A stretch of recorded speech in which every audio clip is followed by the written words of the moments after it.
In the summer of 1941, Eastern Europe became the center of a military experiment built on certainty. Generals trusted maps more than reality. Orders were written before the first shots were fired. What followed was not a battle, but the collapse of an entire army. Europe in 1941 stood on the edge of total war. The German Reich had already defeated Poland and France with shocking speed. Military planners across the continent studied these campaigns with fear and disbelief. Now, the focus shifted east. The border between Nazi Germany and the Soviet Union stretched for thousands of kilometers. It was quiet. Too quiet. The Soviet leadership believed war was inevitable, but not immediate. Intelligence reports warned of an invasion. Many were dismissed. Others were ignored. The Red Army was massive on paper. Millions of men. Thousands of tanks. Endless artillery. But structure mattered more than numbers. And structure was where the cracks began. In the western military districts, Soviet forces were deployed close to the border. Their mission was defined by a single assumption. If war came, it would be fought on enemy territory. Defensive thinking was discouraged. Retreat was unthinkable. Commanders were instructed to hold ground at all costs. Plans were rigid. Flexibility was seen as weakness. The western front of the Red Army, responsible for defending Belarus and the approaches to Moscow, was one of the largest formations in Europe. It included several field armies, mechanized corps, and air units. On paper, it was powerful. In reality, it was fragile. The officer corps had been deeply scarred by political purges only a few years earlier. Experience was rare. Initiative was dangerous. Orders came from above and were not questioned. Communication lines were centralized and slow. Many units lacked modern radios. Coordination depended on couriers and fixed lines that could be cut within hours. Meanwhile, across the border, German planners finalized Operation Barbarossa. Their plan relied on speed, encirclement, and destruction. Panzer groups were assigned clear objectives. Infantry divisions followed behind. The goal was not territory. The goal was annihilation of Soviet forces near the border.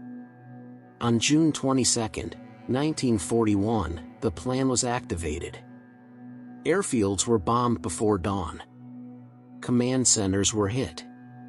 Communications collapsed almost instantly. Soviet units waited for orders that never came. Others received conflicting commands. Some were told to counterattack. Others to hold position. Retreat remained forbidden. Within days, German armored spearheads punched through weak points in the Soviet line. They moved faster than Soviet plans allowed for. Entire armies were bypassed. Supply lines were cut. Headquarters lost contact with subordinate units. The Soviet Western Front was still following a plan designed for a different war. A war that no longer existed. As German forces advanced deeper into Soviet territory, the consequences of the original plan became impossible to hide. The Red Army units near the border were no longer forming a defensive line. They were forming pockets. Large ones. German Panzer Group 2 advanced from the south. Panzer Group 3 moved from the north. Their movements were precise. Coordinated. Relentless. Soviet mechanized corps attempted counterattacks, as ordered. They moved without air cover. Without fuel coordination. Without reliable maps. Many Soviet tanks broke down before reaching the battlefield. Others ran out of ammunition. Crews fought bravely, but blindly. German anti-tank units waited in prepared positions. Luftwaffe aircraft dominated the sky.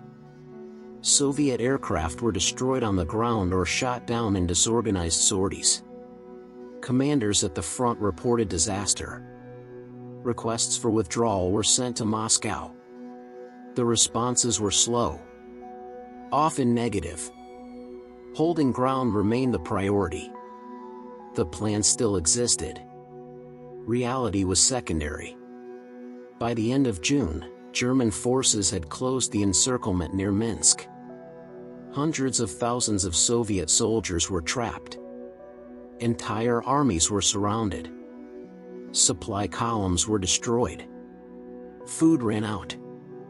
Ammunition followed. Attempts to break out were ordered. They were uncoordinated. Units attacked in fragments. German forces repelled them with concentrated fire. The ring tightened. Inside the pockets, chaos grew. Wounded soldiers filled forests and fields. Command structures dissolved. Radios were silent. Officers disappeared. Some were killed. Others captured. Many units simply ceased to exist as organized formations. The Soviet Western Front Command was removed. Its commander was arrested. Blame was assigned. But responsibility did not change the situation on the ground. German infantry divisions moved in. Methodical. Systematic. The encircled forces were split into smaller groups. One by one, they were destroyed or captured. By early July, the scale of the disaster became clear. The Soviet Western Front had lost most of its combat power. Hundreds of thousands were dead, wounded, or prisoners. Thousands of tanks and guns were lost. Roads were clogged with abandoned equipment. The original plan had assumed control. Control of timing. Control of movement. Control of outcome. None of it survived contact with the enemy. The final phase came quietly. There was no single dramatic moment. No decisive battle cry. Just exhaustion. The last organized Soviet units inside the encirclement attempted to escape under cover of darkness. Small groups moved through forests and swamps. Many were captured. Some were killed. A few succeeded. Most did not. German reports recorded numbers. Prisoners counted by the tens of thousands. Columns stretching for kilometers. Guards overwhelmed by the scale of surrender. It was described as a victory. But even then, something darker was visible. The destroyed Soviet armies had not collapsed because of cowardice. They collapsed because they were never allowed to adapt. The plan had demanded offense when defense was needed. It demanded rigidity when flexibility was survival. The German advance continued east. But the cost of the encirclement lingered. Time was spent processing prisoners, securing territory, reorganizing units. The momentum slowed, just slightly. For the Soviet Union, the loss was catastrophic. Entire formations were erased from the order of battle. Trained soldiers were gone. Equipment was irreplaceable in the short term. The road to Moscow was suddenly open. But the Red Army learned. Slowly. Painfully. New plans would emerge. Different ones. Less certain. More defensive. The destroyed Western Front became a warning, though it was rarely discussed openly. Official histories reduced it to numbers. Maps showed arrows and dates. The human cost faded behind statistics. Villages near Minsk and Białystok remembered differently. Fields where soldiers never left. Forests where bones remained long after the war moved on. Graves without names. The plan that destroyed an army did not fail on paper. It failed because it refused to change. The front line moved east. Maps were redrawn. New arrows replaced the old ones. Behind those lines, nothing moved. The fields near Minsk remained scarred. Forests stayed silent. Burned vehicles rusted where they had stopped. Trenches filled with water. Positions collapsed back into the soil. The Western Front no longer existed. Not as a fighting force. Not as a structure. Not even as a memory spoken aloud. Survivors walked east in small groups. Some without weapons. Some without orders. Many without units. They passed through villages that had no names on military maps. They slept in barns. They moved at night. They did not speak much. Those who were captured disappeared into columns. Columns turned into camps. Camps turned into numbers. Numbers replaced faces. Reports were written. They were short. They avoided detail. Losses were summarized. Failures were softened by language. Responsibility was reassigned.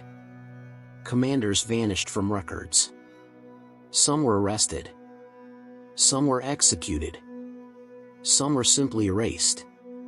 The plan itself survived longer than the men who followed it. It was archived. Filed. Adjusted. Referenced quietly, without explanation. No monuments were built where the armies collapsed. No markers showed where divisions ceased to exist. The ground absorbed everything. Metal. Blood. Names. Years later, crops grew where artillery once stood.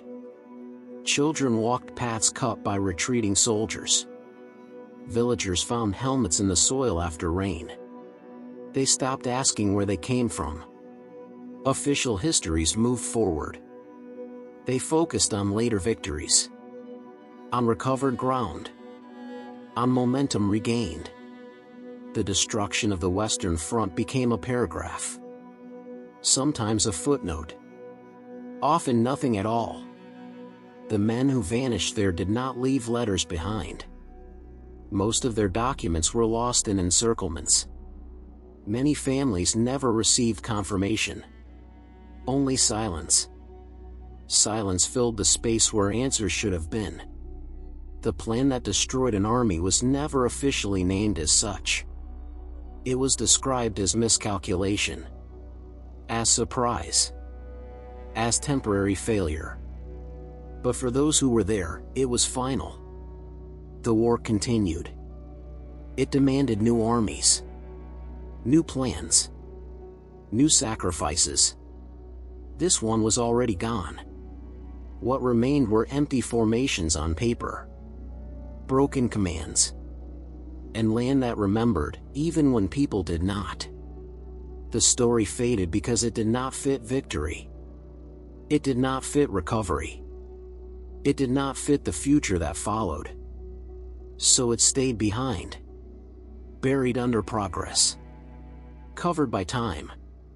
An army was destroyed. Not only in battle, but in memory. And the ground stayed quiet. These stories are rarely told. Subscribe if you want to hear the next one.